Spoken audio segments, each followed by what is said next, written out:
Wait, did we start doing these 2 weeks apart? Yeah. We did, right? So it's been like 3 months. 3 month Wow. anniversary. 3 month anniversary. Aw. Or in businessy terms, we've been doing this for a whole quarter. Yeah, that's true. I didn't get you anything though. That's okay. I didn't get you anything either. How dare you? You're a jerk. Wow. Okay. But I'm not. Of course. Yeah. Okay, so uh, we have things to talk about. I think. We do have things to talk about. So, Jared decided to put it in the notes as the trilogy falls apart, and I really wanted to disagree with that, but I just couldn't. The trilogy kind of has fallen apart. So, unfortunately, our April mission, I forgot the name, but it doesn't really matter, since unfortunately it didn't end up occurring. A lot of stuff ended up happening. We were trying to do this massive prank on finals week, which is not really a good idea because that means that if anything goes wrong, no one really has any spare time to deal with anything that went wrong because they're busy trying to study for finals. And that is what happened. We had a few of the little detail things fell apart in the last minutes. And also, we kind of got found out. Essentially, our target knew that something was coming and that some of us were involved in it. I'm still a little unclear on the details, and I don't want to dig too far for details because that would make it look like I was involved. And I want to try and still work on denying my involvement. But anyway, unfortunately, April did not go through. There is no April prank. That is the bad news. It didn't work. But we did do February, we did do March, and that will have to be it. So it'll be a nice couple of pranks. That's But true. And those ones sadly, worked out pretty well. they But did. They did. but trying to orchestrate something of equal magnitude during finals week that Yeah. is just difficult. Yeah, we bit off more than we could chew, and ended up almost choking to death. Wait, no, that analogy got really dark really fast. It wasn't quite that bad. Nobody died. Nobody died. That's true. Nobody At has least not ever. yet. Whoa, or ever. Yes, or ever. Probably. Okay. Well. I mean, no one can predict the future, Jared. Speaking of killing people, let's talk about video games. Oh my god. Wow. Because that's all that video games are about. Well, I mean, it does kind of feel like if you ask anyone over the age of 50, that's all video games are about. Dang.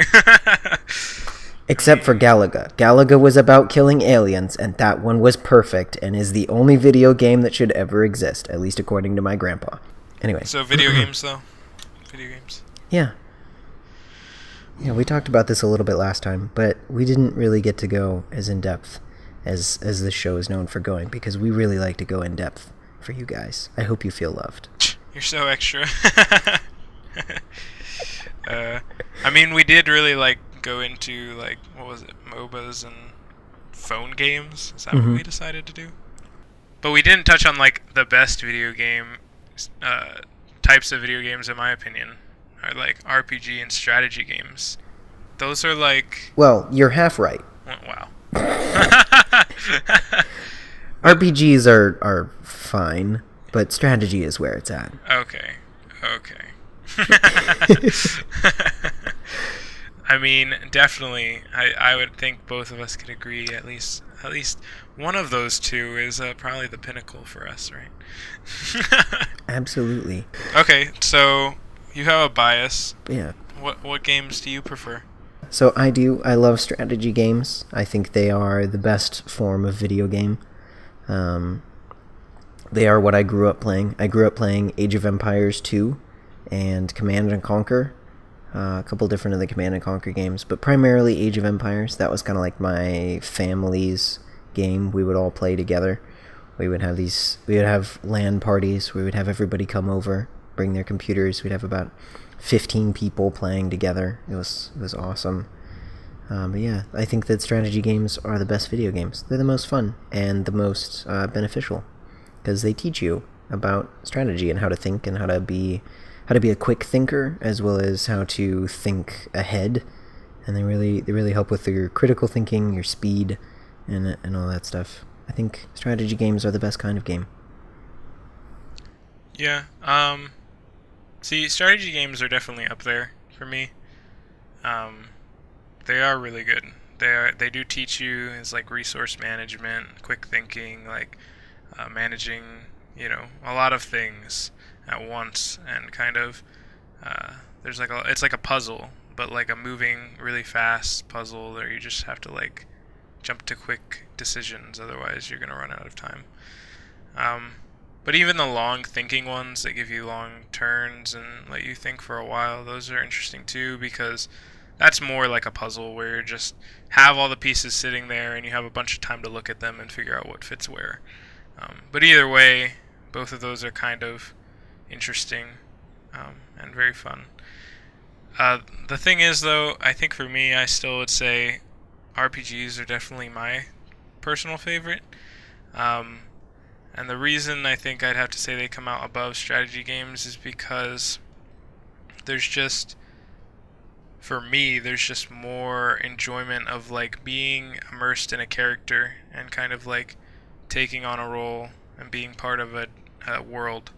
Um, where strategy games are more focused on like the actual, I guess, gameplay elements of like what kind of things are you managing and stuff. It's not is you don't get as immersed. It's not like it's not like you ever think, oh, this strategy game is like, you're playing a game the whole time, kind of thing.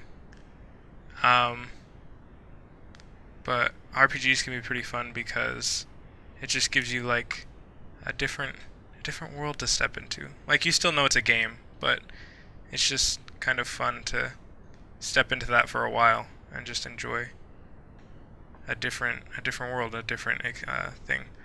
And there's a lot to explore with RPGs too. And the game is not very. In some ways, it can be repetitive, but in some ways, it's almost completely different as you go throughout. Obviously, every game has some very repetitive elements, but the thing about RPGs is you're almost doing something different all the time, at least story-wise, and I don't know. That keeps me interested enough that I feel like I'm not just banging my head against a wall like I do with a lot of games. That's fair. That's fair. I do like the idea of feeling like you have entered another world. I don't have a whole lot of experience playing RPGs, and the way you just described it sounds awesome, and maybe I should take another look at them, because that sounds great. I don't know that I've had that kind of experience with a video game before, but I've probably just been playing the wrong ones. I might have to try that out. What would you recommend as like a good starter RPG game? So personally, I think some of the best RPGs are things like there's Skyrim, the Elder Scrolls series, Skyrim being the best one of them in my opinion. There was Fallout 4, Fallout 3, New Vegas. There's The Witcher is a very good one.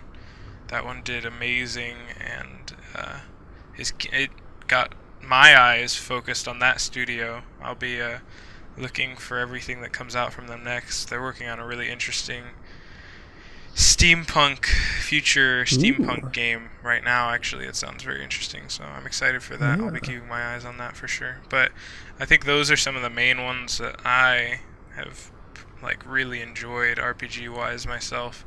And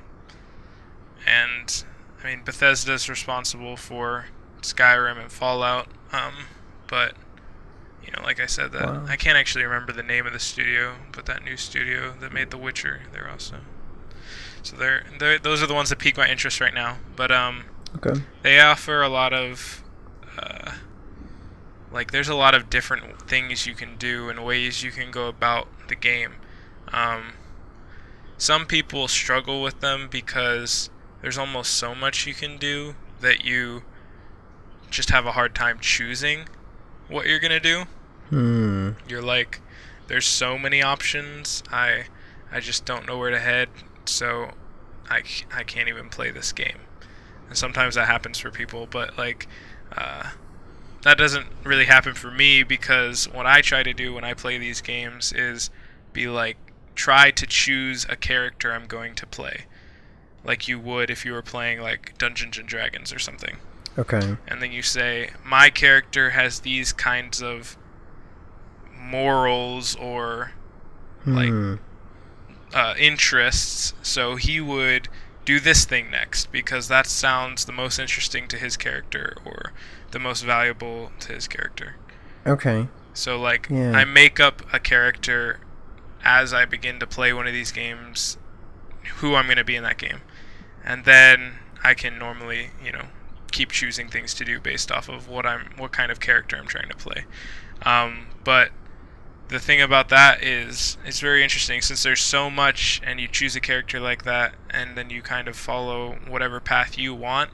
There's multiple times where I come back and try to replay these games, and just recently I'm actually replaying Fallout 4, and there's things I'm doing this time through that I'm like, oh man, I've never played this mission before because I didn't take this path last time because of the character I was playing. This is because I reached the end of the game, technically, but there were so many other ways to end the game or so many different things to do that now I'm replaying it, and I'm like, some of the beginning stuff stays similar, and you'll still have some, like, you'll just have the occasional you run into the same issue, and you're like, oh yeah, I remember this, but a lot of it I've found, I'm like, oh man, this feels really different. I'm doing, a bunch of different stuff this time around. So that's another interesting thing to me about these games, the replayability. There's just a lot in them that you can just keep coming back. So I would, if I had to recommend one of them, if you were going to try to play one of them though, I guess I would, I don't know, that's really hard. It depends, they're all really good. So it would depend to me what kind of thing interests you more, like a medieval or a futuristic style? Yeah, so I think from what I've seen of them, I would probably want to go with either Skyrim or Fallout. Probably Fallout is what I think I would want to go with, but I don't know. I'll have to look into that. I might see. I'm assuming all of these have PC versions, right? Yeah. Okay. Yeah, everything has a PC version. Yeah. Get them on Steam or PC Master Race, y'all. Good deals PC on, Master Race. Yeah. Sometimes you can find good deals on Steam codes and stuff. And okay. Nice. So, anyway, but yeah, Fallout is like post-apocalyptic, future, like, kind of thing. Yeah, I once got to play it for a few minutes, or I guess I was playing it for probably like 30 minutes at somebody's house, just kind of for fun. They were I think they were like halfway through a playthrough, and so like they already had plenty of stuff amassed, and so I just was doing like one or two side missions just to kind of get a feel for it. And yeah, I was really bad at it. I cannot aim well at all. Like, they were like, oh yeah, I have this awesome gun, you'll be fine, you could just shoot everyone with it. And so then I tried that, and I was like, yeah, it's great once I hit them. But if you can't aim well, it doesn't help you much to have a really powerful gun. So I had some trouble aiming, but I eventually got through it, and I was able to do it. And it was kind of fun, I must admit. When you grab that power armor, though, that does make you feel like Iron Man, and I did love that feeling. That was really nice. So you were playing Fallout then? I believe I was playing Fallout 4. Okay, yeah. The thing about Fallout is it actually has a system for you to not have to aim, and you can just, like, it will auto aim on people, and you can, but it's like limited use, sort of. But you can upgrade your character to utilize that ability more than so that you could use it more often and it would be more accurate and stuff like that. But it just more so makes it like I'm kind of aiming at this person, and depending on my distance and the gun I'm using, I have it basically rolls a dice and says, "Do you hit them?" So it makes it a little more RPG, like that kind of thing. Like I'm rolling dice rather than actually trying to rely on FPS skills.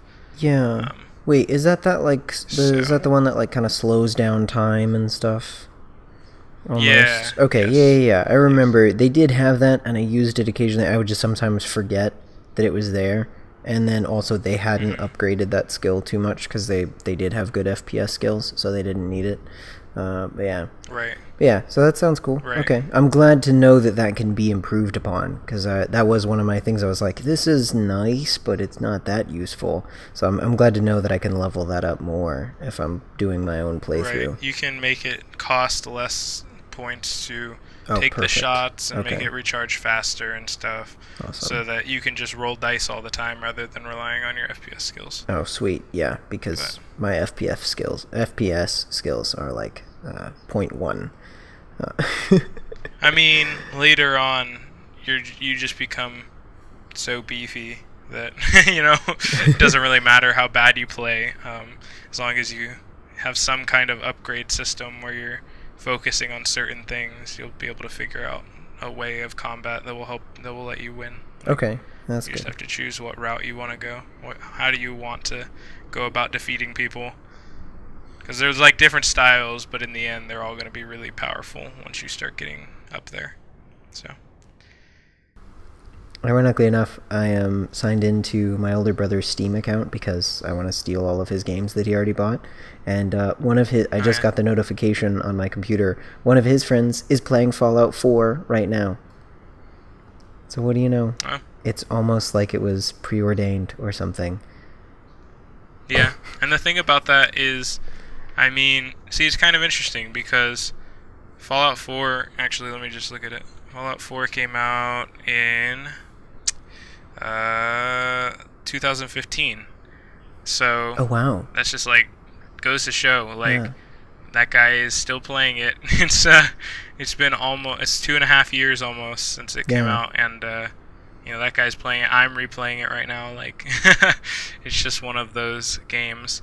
It can get pretty intensive though, and you can get tired of playing it because you're like, man, I've just had so many options to do when playing this game, and eventually you're like, I don't want to have a billion choices. I just want to have a few choices. So sometimes after playing it for long enough, you can be like, man, I'm kind of done. But then you go back to it a lot later and go through it again, finish the game, and then be like, all right, kind of thing. Yeah. But yeah, it's pretty. It ages well. Those kind of game age well. Yeah. Could see myself going back to Skyrim, which is pretty old too. So. Yeah, Skyrim is really old. Didn't they already have their 10th anniversary several years ago or something? I think that one's really old. Let's see, Skyrim 2011. Wow. So yeah, almost. there have been 7 previous years now. Elder Scroll games that are a lot older even. So. Yeah. Okay. But that's the last one they did. They made an online one, but it's not even in the same category. So. It's an MMORPG. Unlike FPS games like Call of Duty, which no one plays. As soon as the next one comes out, everyone stops playing the old one. Yeah, they're done. Yeah. As soon as the next one comes out, it's over. When was the last time you saw anyone playing Ghosts or better yet, Advanced Warfare? Right, they're all gone. They're all gone. Right, they're done. You don't that's it. It's just you see these ones like Fallout 4 I'm playing right now, but I could totally go back to Fallout 3 or New Vegas right after playing this one because they're completely different. They're set in a very similar world. They're all Fallout, but there's different characters, different story, different side quests, pretty much different everything. You're not going to run into anything that's exactly the same. You're in a very different area of the world.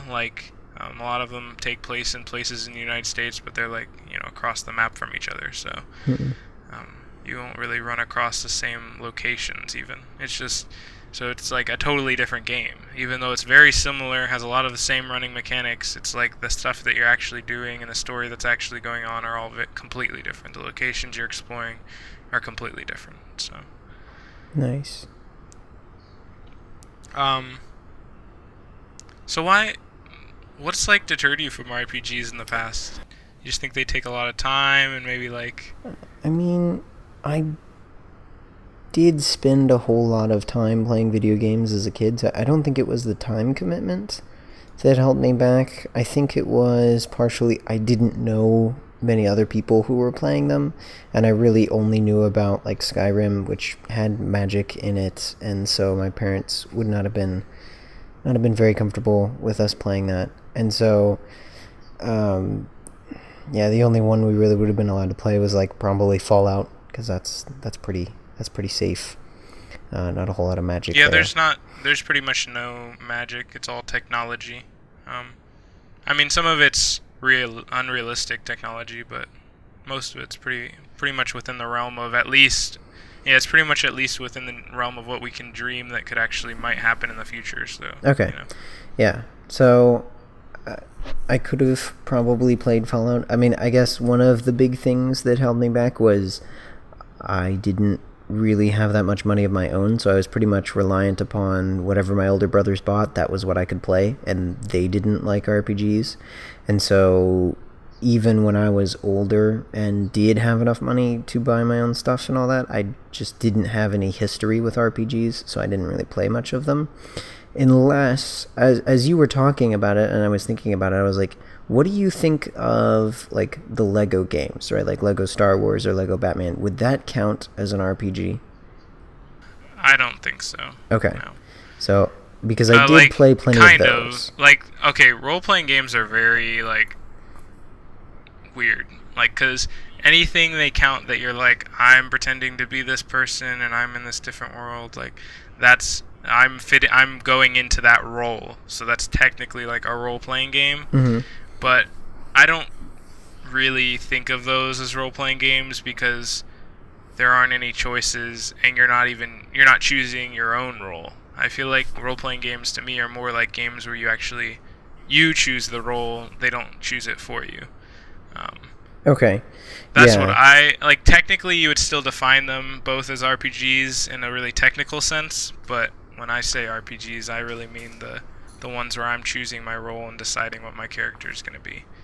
Yeah, I see that. That makes sense. Okay, so then I played the Lego games. I did not play RPGs. Yeah, I mean, I did too, and those are fun. Those are not nearly as interesting. I would never. The only reason I'd ever touch one again is nostalgia, but as far as actual gameplay goes, I'm not interested. Like anymore, you know. Yeah, I think Lego Indiana Jones was the only game that I came pretty close to fully completing. Me and my sister, we spent many untold hours trying to find that last golden brick or whatever else. And like we had nigh on infinite money at this point because we had been able to buy all of the like coin multipliers and everything. So we were like, money is no issue. Right. We must complete this game though. Like we were so close.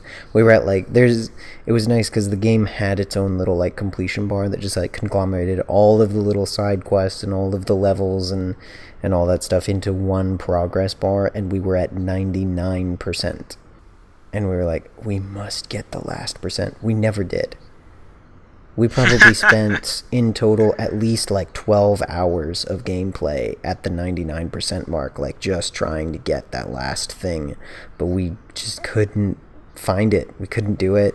And we weren't going to like look up a YouTube video and cheat like that. Like we were like, that's cheating. We don't want to do that. We don't want to win like that. We got to complete this on our own with no help. Okay. But we didn't. Sad. Yeah, see, I just have a bad... When you say that, it makes me think... When I played Lego games, I don't think there's a single one I could have even got... Like, there might have been some I got relatively close, but, like, none I was ever actually going to complete. It wasn't going to happen. I still have a habit now of not completing games. I can get incredibly close, but almost never do I actually like be done with a game. Like, it just doesn't happen that often. Yeah. So, Speaking of games that almost no one ever actually finishes, what do you think of tabletop board games, Jared? Like Risk is the one I was thinking of as like the one that no one ever finishes. Nobody ever finishes a game of Risk. It always ends in a fist fight and then the table getting flipped and then... or is that just my family? No. And then the pieces everywhere. Pieces Exactly. everywhere. Like, but if you want to avoid that... I'm just kidding. But if you want to avoid that, they now have an app and you can play Risk on your phone or your computer and you can play it online. And then there's no table to flip, no pieces to lose. Right. And the game just goes on forever. No.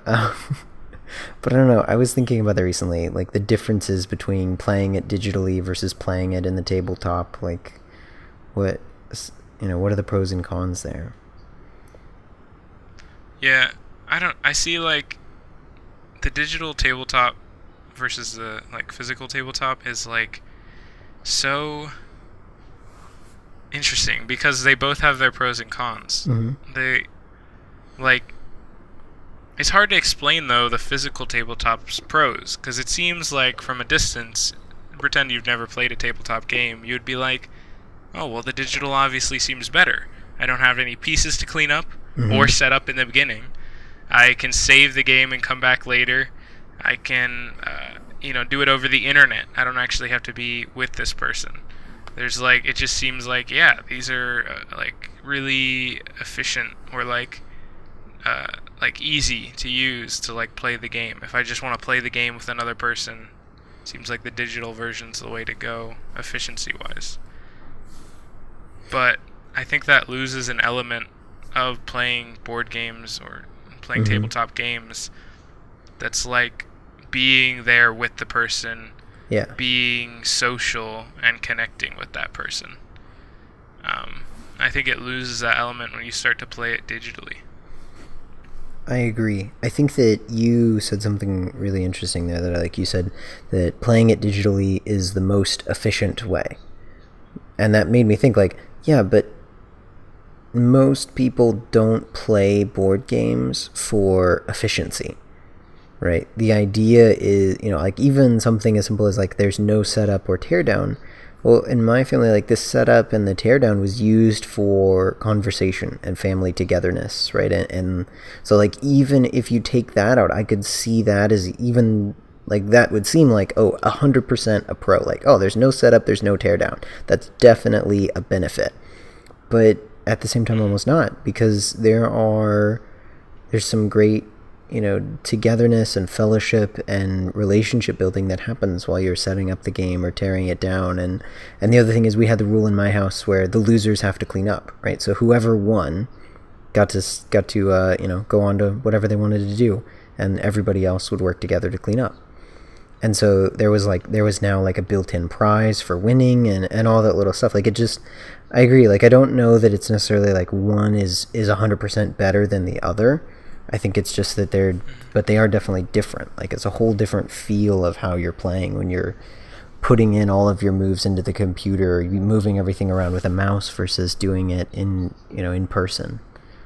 Yeah, I think there is something to like just when you're setting up the game. I get what you're saying, like that can be a loss because you're like, oh hey, can you pass me this piece, and you're like kind of chatting and like maybe you're making some jokes about like, oh, this piece looks like or whatever. Like, and it's all part of it. It's like another level of being social, being together and enjoying the game. So yeah, even though it seems like it would be a complete benefit, it's like not. You're like, oh wait, you're kind of missing something by not getting to do that, and not being there with them. So, but yeah, it's kind of a But one thing you do gain though is you're not there with them, but you also then gain the ability to play when you're not there with them. Like for instance, my brother is in the military, and he's off at his military base, but I know he has occasional free time. And so I was just thinking about it, like, as you and I were kind of pre-discussing this topic, I was like, wait a second, that would be a great idea. I could totally start playing board games online with him as a way for us, because we never really talked together all that much when we were growing up, so we don't really converse in a normal way. Like, it's not like we would never just text each other and say, hey, what's going on in your life? That's just not something that we do with each other. But we could totally be like, hey, I challenge you to a game of Monopoly, and we can take turns, and, you know, it'll take us 3 weeks to finish this game because we're only going to do like 1 turn per day, but that's okay. It doesn't matter because it's all online, so we don't have to have this card table set up in the living room for 3 weeks. Right? And that gives us something to talk about. And it's not like you would play the game, you know, apart from, like, if you didn't play it digitally, you're not going to play it physically for sure. 'Cause, exactly. Like, he's somewhere else. Yeah, we live has in 2 different states. Like, so yeah, it's not going to happen. Yeah. So this is better than not playing the game at all. Mm-hmm.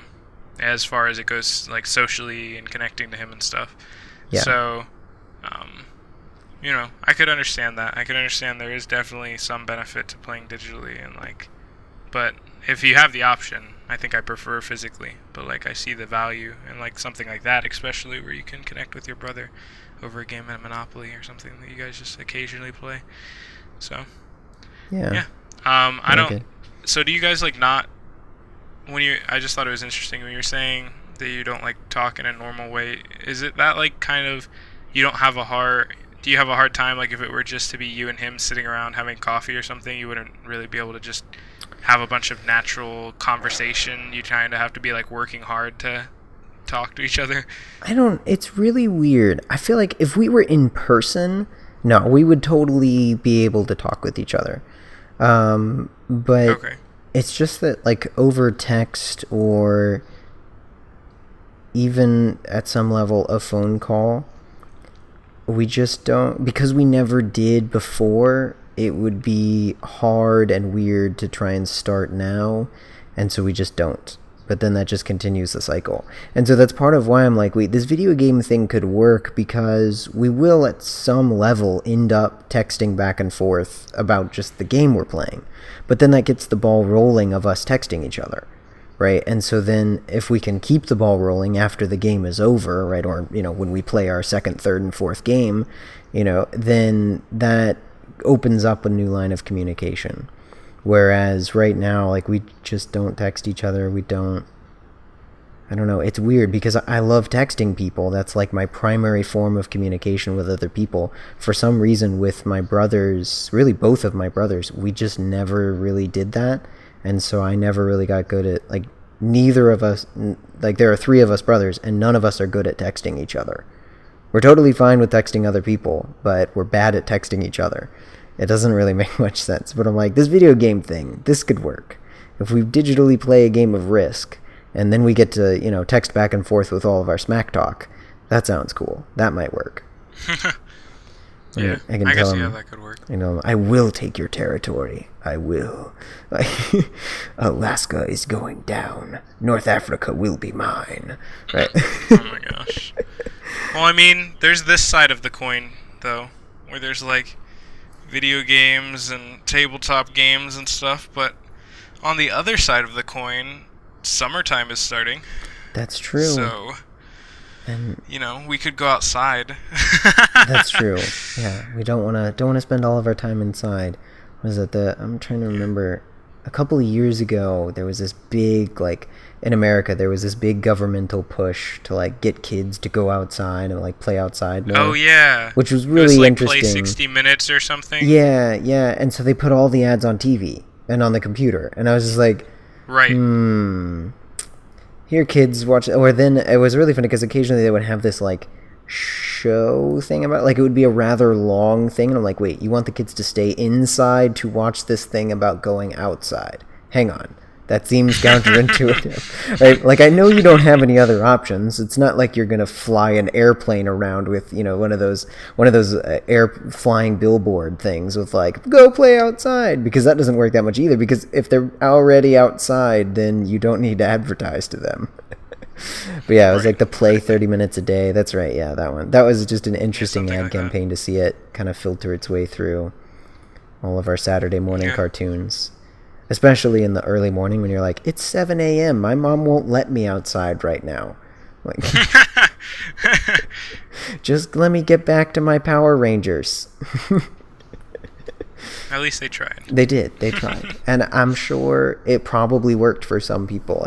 And every once in a while it did work for me. I'd be like, you know what, I should go play outside. Like, oh, that would be fun, right? You see the kids playing in the park, you see the advertisement, and you're just like, you know, that does seem like fun. And then you go outside and you're like, yeah, but this is Florida, and that's not how it works here. You go outside and you just start sweating. I know. It's awful. That's like It the worst is. thing about the summer here. I agree. I think it is probably the worst part about living in Florida is the heat. Yeah.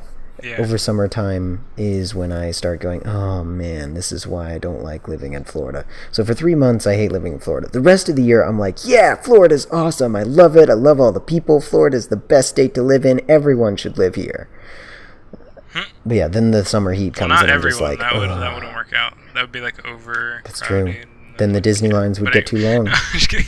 I wouldn't be able to go on my Dumbo the elephant ride, because that is the best See, ride, definitely. I don't have any official statistics on this, but I feel like there must be at least like 90% of people who live in Florida. They just be like, yeah, the summer heat has got to be the worst thing about living here.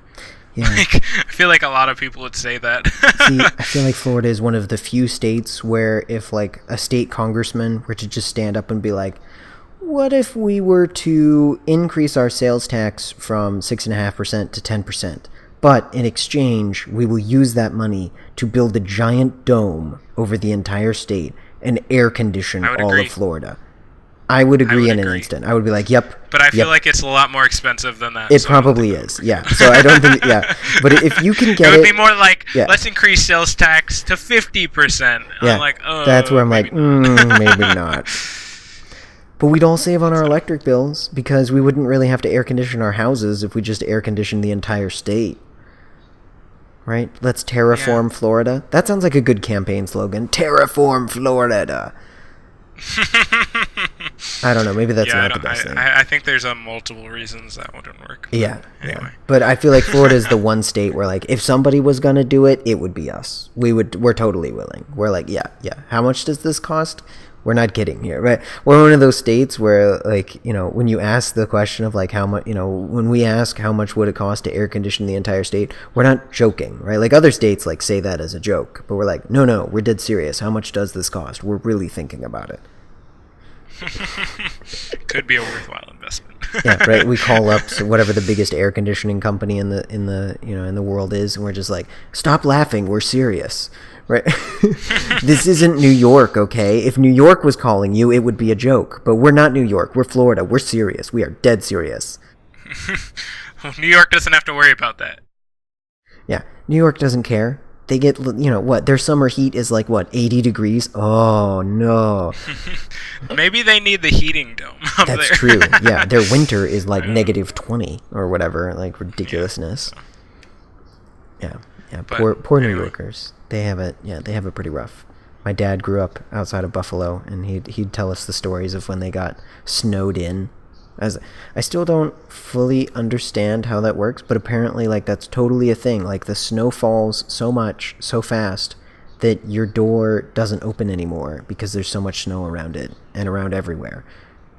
And then you, like, see the pictures of people Right. who, like, because their door opens in so they can still open theirs, and then they open it, and then they, like, dig this tunnel to their drive, like, out to their yard so their dog can go to the bathroom, right? And so I'm like, Yeah. I see all those pictures, and I'm just like, wow, okay. This is why I live in Florida, right? We see snow like once every 10 years, but it melts as soon as it touches the ground. Like, we see it fall and then melt as soon as it touches anything because it's just barely 32 degrees out. Right. But anyway, with the summer though, do you have like do you get like really lazy, or like how does your summer work now? Like, I know you have a job and stuff still. So, but like the in between part, like what do you do then? Like, I don't know. How does your summer seem to go? Yeah, it fluctuates a little bit, but generally speaking, in the summertime, I work more and do school. Up until now, I've been doing it not at all. Like I take the summer off from college, but I am looking into maybe taking some summer classes towards the end of the summer, like doing the like second half of the summer classes.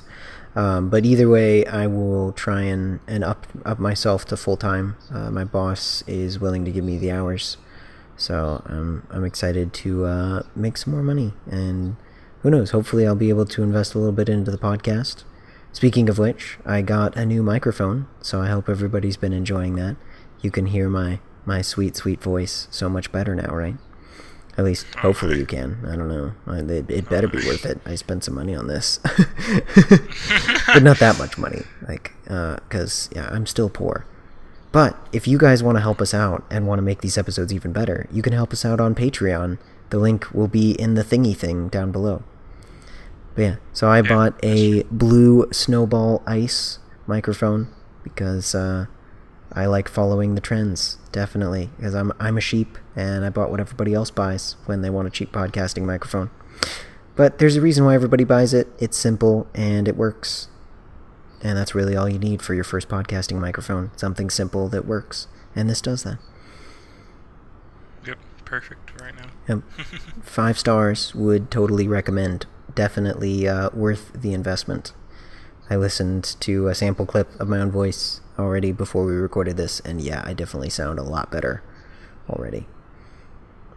Yeah, so that's my summertime. A whole lot of work. A whole lot of work. Yeah, it's not like that for me. Yeah, Mr. I have so 1,000 my hours of summer free is time gonna now. start off with like nothing and a cruise, which is great.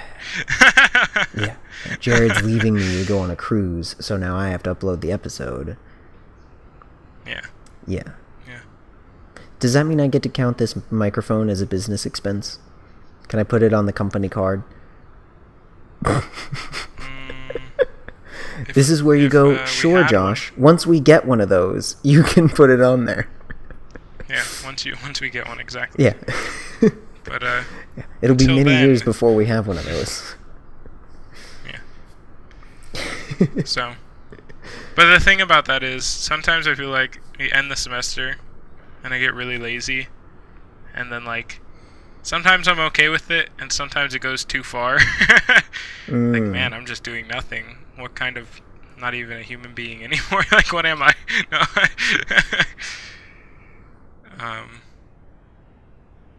I guess you don't have to struggle with that, though, because, you know, if you're going to be working a bunch. So, yes and no. Like, I'll be working full-time, which is 40 hours a week, but if you think about that, like, divided by the 7 days of the week, like, I mean, if I, obviously I always set aside Sunday for church, and that is when I hang out with friends and family. But so 6 days of the week minus 40 hours minus, another 40 hours of sleeping, that still leaves a whole lot of time. So hopefully I'll be going to class and some of that. But yeah, I will definitely be doing a little bit of laziness. And the laziness guilt is real. I do know what you're talking about. I have gotten it before, because there have been other times where, it was summertime and I didn't have a job, and so, yeah, I basically had 100% free time the entire, 3 months long.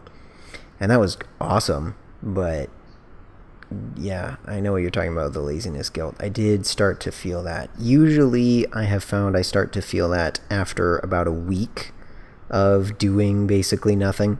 That's when I start to feel it. Like, the first week is fine. I've counted as resting and recuperating, and like I can make excuses for that. But after the first week is over, there's no more excuses. You're just being lazy, and you can't lie to yourself anymore. And so that's when I start feeling the guiltiness. Right. I think the thing is, like, it's okay. Like, a week, maybe even 2 weeks, a week or two, like right after you finish the semester, you're just kind of like, even if you don't really do much of anything, you don't really feel that bad about that. You're like, I just got through all my exams. I'm just going to take this time. I have earned this. And like, yeah, you feel like you've earned it. And it doesn't, you don't, or like whatever. I don't feel guilty about this at all. But, after a week or two, it's like, well, I should be doing some things. I should really try to get some kind of part-time job or something, at least. I don't know. So, but I haven't literally done nothing since, but close to, and it feels good. I don't quite feel guilty yet, but after the cruise, I'm definitely going to be looking to try to do some work so that I'm not so lazy. Yeah, that sounds good. Plus, I mean, there's plenty of things you can do that are like, you get to pick when you work, or you get to pick how many hours you work and stuff. Like, if you do, little odd jobs on the side and whatnot, then that way you don't feel like you're being lazy, but you also still get to do whatever it is you were wanting to do, right? There are little things like, oh, I want to finish Fallout 4, or oh, I want to hang out with this friend or that friend, right? Then you can still do all of that stuff while still being able to fit in work on the side. Right. Yeah. Yeah, that's my plan this summer, is to do some work that I can kind of control, but still do quite a bit so that I'm getting a decent bit of money over this summer. Nice. But we'll see what happens.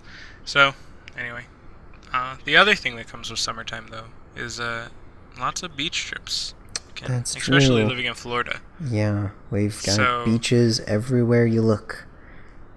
To the east. You're like, what is it? Like an hour from a beach, no matter where you are? Isn't that the thing? Pretty much. That's how it feels. I don't know. I feel like that's true. I'm trying to picture a place in Florida where that is not true. But definitely where we live, that is certainly true of us. Yeah, it's either like an hour and a half or something. It's like really, you can always get there. But like, the interesting thing is, sometimes, some summers have actually been surprising, because we live in Florida, and like, sometimes I've only gone 2 or 3 times maybe. Other summers, you'd be like littered with beach trips. But this summer is interesting. I actually already have been once, which is surprising. Normally I don't go that quickly. Yeah. Only like a week in or something, a week or two. But, wow.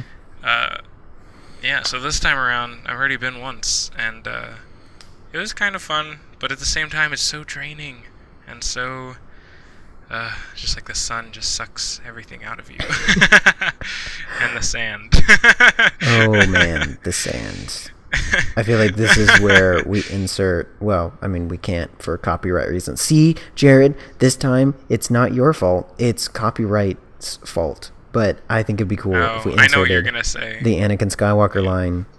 Oh yeah, it's coarse and itchy, and it gets everywhere. But as much as everybody hated that line and said it was stupid and whatnot, I was like, yeah, man, preach it, brother. Absolutely, sand is terrible. It's the worst part of the beach. I mean, what he's saying is totally legitimate and correct. He's just saying it in the most annoying, out of place way possible. So, but anyway. Enough about Star Wars. Yeah, we can talk about we can talk about the prequels. We can rant about why he ruined all of the prequels. Ouch! Wow, you definitely feel very strongly about this. I don't know. I watched them and I didn't mind them. The original trilogy was definitely a lot better, but I never understood all of the hatred for the prequels. But anyway, all right, we gotta stop. Otherwise, we'll be talking about this for an hour. It was Jake Lloyd and Jar Jar. That's it. They ruined it. What's so wrong with Jar Jar Binks? Misa liked Jar Jar Binks. Oh gosh. Okay. Yeah. Maybe you should edit that part out. I don't want to get crucified. The sand. Yeah, the sand. The sand is really annoying. It just gets everywhere, and there really is no getting rid of it. Like, especially on any like item that you brought with you. I once made the mistake of bringing my backpack with me to the beach, and I set it down in the sand. You're just gonna find sand in it forever. Yep, I'm gonna find sand in it forever. There will always be sand in it. Sand and glitter. These are the two things that you can never, ever get rid of it completely. Once it's on something, once it's in something, it's there. There's nothing you can do. You're just stuck with it. Sand in your backpack. 30 times, Yep. and there's still gonna be. I sent it through the washing machine and the dryer. I had my robots do their best at cleaning it, and it just didn't come out. Didn't come out. Yeah. I feel like there must be some like really good way of hand cleaning something that can get most all of it. Like, but I still like there Ugh, would that sounds just like be so a much tiniest work. bit left, like the tiniest bit. I Yep. feel like you just can't. There's gonna be Yeah. something you miss. You never know. You're gonna open that one little side compartment, find a couple granules, and you're just like, ugh, not this again. Right? But yet then when we go to the beach, we're like, oh, look at the pretty sand. Look at all the pretty sand. Let's make a castle out of it. And I'm just like, ugh, the bane of my existence is here. Let's touch it and dig in it and. Yeah, get it everywhere. It's so. Yeah. Oh, no. uh, Oh, man. Yeah. yeah. It's. I mean, it's fun though. It is, I guess. But if it was my choice, I feel like I would never go.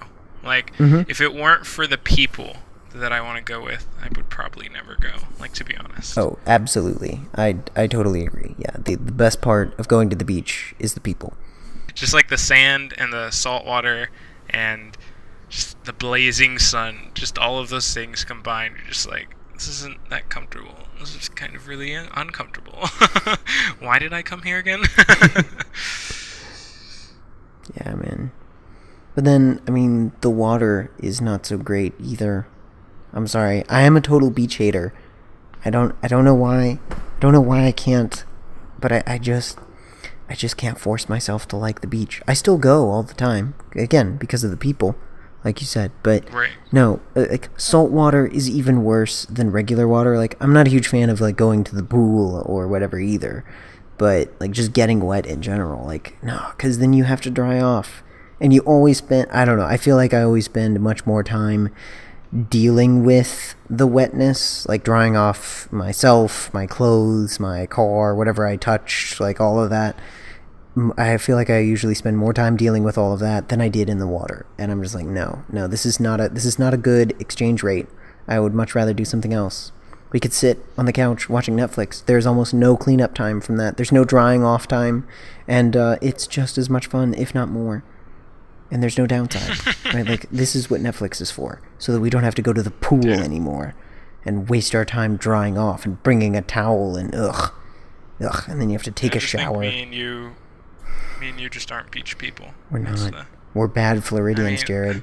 We're bad I Floridians. think you're even less of a beach person than I am because yeah. you don't even like swimming. Like, No. But like I can enjoy being in the water at the beach for a time. But like you said, the exchange rate is like not that good. Like I spend a lot of time in there, and like yes, I spent a considerable amount more time, like realistically, in the water for me than I did like actually cleaning it off. But it feels like you spent so much time like rinsing off and drying everything and rinsing off the sand, and yeah, it doesn't feel very. But I don't know. I think you're even worse than I am, honestly, though. Oh yeah, I totally am. I feel really bad for you. Yeah, I would challenge anyone to hate the beach more than I do. I just no, like just no. Give me a nice forest, right? Let's go traipsing through the forest. There is shade definitely. everywhere, right? You throw on some nice closed-toed, comfortable shoes, and you go traipsing through the forest, right? That sounds awesome. Hiking through the mountains. Yeah, That's what you hiking do. in the mountains, I mean, not in right. Florida, but you Yeah, go somewhere else. Exactly. Somewhere that has mountains, and then climb their mountains, and then plant a Florida 'Cause flag Mount on Dora it. doesn't count, you know. Yeah. Mount Dora does not count. That is not a mountain. That is barely a hill. But it's the closest we've got. So I don't blame them for naming it Mount Dora. Like there's no shame. But yeah, it does not count. It doesn't count. If I don't need a rope to climb it, it's not a mountain. Right. Okay, but like, so even though you hate the beach, what kind of stuff do you like bring? What is your beach plan? Like, how do you decide? So that's where it kind of changes around depending on who I'm going with. But there was this one family, my family and them would often go to the beach together. And we still go every once in a while, usually once or twice a summer we'll go.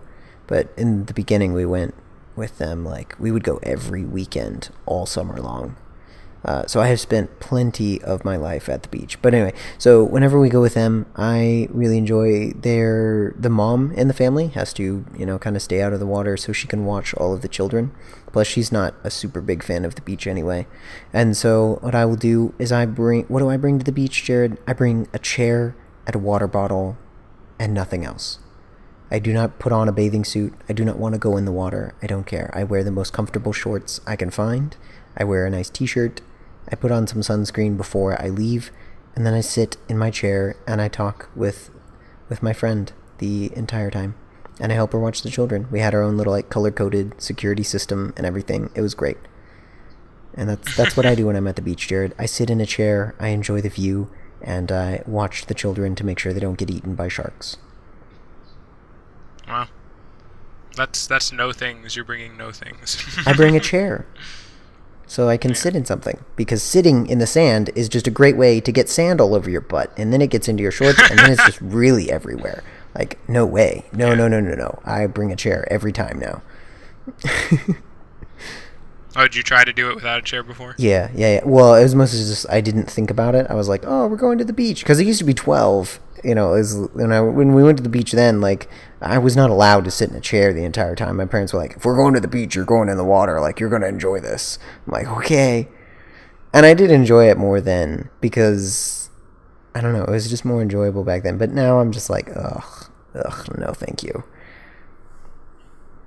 But I do love the people. And the view is nice. Like, don't get me wrong. Like, I don't at all mind the view. The beach looks amazing. It is always so beautiful. Right, getting to look out over the ocean, or looking to the left and the right and seeing just this endless line of sand. Like, it's amazing to see, and the sound of the waves gently crashing and all that. Like, it's awesome. I don't know if it weren't. I like the beach except for the feeling of it all. Like, everything else, the views are great, the sounds are great, the smells are great. It's just the feeling. That is the one sense that I hate almost everything about it. Everything I feel at the beach feels awful. Right. But everything I see looks the heat, great. The sand. Yep. You feel the heat, you feel the sand, you feel the wetness and the water and the salt in the water, and then you feel it for hours and hours and hours. You take a shower and you shower 7 more times. Yeah, you take a shower, you still feel it. Yep. Yeah. You wash your clothes and then you put them on again, and you're just, you put them on next week and you're like, oh yeah, these are the shorts I wore to the beach. Ugh. I found some sand in the pocket. Like, oh great, here we go. Yep. Yeah, man. Yeah, it's pretty bad. That's interesting. That's the most minimalist thing I've ever heard. I try to do light. I think I do a chair. Mm-hmm. A lot of the times I'll bring a skim board because I particularly like doing that. I kind of stopped bringing a boogie board because bringing 2 boards is excessive sometimes. But the skimboarding is still fun to me, so I'll bring the chair, the skimboard, and I'll normally bring a change of clothes and wear my suit there, and that's pretty much it. So nice. I keep it low. Oh, any food I might need, depending on if it's an all-day thing, definitely need to bring some lunch. If not, just some water will be fine. Yeah. So that's just, I try to avoid bringing food. I like it better when beach trips don't involve being there for a meal, because that's just one more thing for the sand to get in. It invades everything, right? You bring a sandwich, you don't want it to be a real sandwich. You don't want any sand in it, but it inevitably ends up in it, right? Man, those stupid witches getting sand all in my sandwich. No. What? No. The beach is awesome. I think it's funny. I hate the beach, kind of, but at the same time, I love it. I don't know. Right. It's there's things. There's just. It's like you said. It's the feelings. The feelings are so uncomfortable. You're just why? Why am I doing this? But it's Like, it looks amazing. There is fun things to do there. Like you're a little less athletic, but you know, that's okay. Like, you can still talk to people and stuff.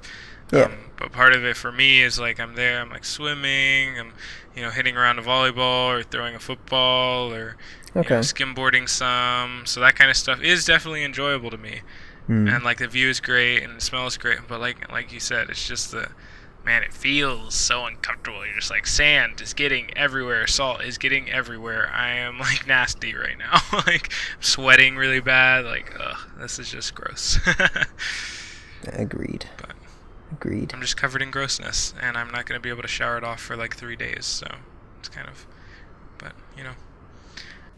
I think this episode is about done. I think it is. But there's one more thing we're missing, Jared. One more thing we're missing.